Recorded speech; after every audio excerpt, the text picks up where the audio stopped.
যখনই সময় পাবেন তিনটি দোয়া বেশি বেশি পাঠ করবেন। যদি কোনো বান্দা ঈমান ও ইখলাসের সাথে এই তিনটি দোয়া বেশি বেশি পাঠ করে আর মহান মালিক একবার কবুল করে নেন, তাহলে ওই বান্দা দুনিয়া এবং আখিরাতে সফলতা লাভ করবে।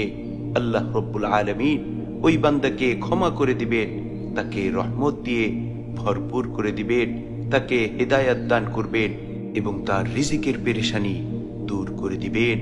সেই তিনটি দোয়ার মধ্যে প্রথম দোয়াটি হচ্ছে আল্লাহুম্মা গফিরলি ওয়ারহামনি ওয়াহদিনি ওয়াআফিনি ওয়ারযুকনি।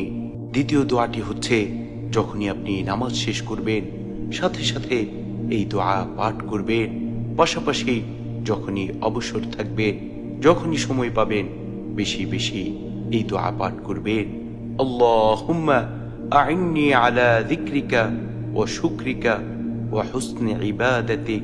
3 নম্বর দোয়াটি হচ্ছে যখনই আপনি কঠিন বিপদে পড়ে যাবেন, ভয়ঙ্কর মুসিবতে পড়ে যাবেন, পাশাপাশি যখনই আপনি সময় পাবেন বেশি বেশি এই দোয়া পাঠ করবেন।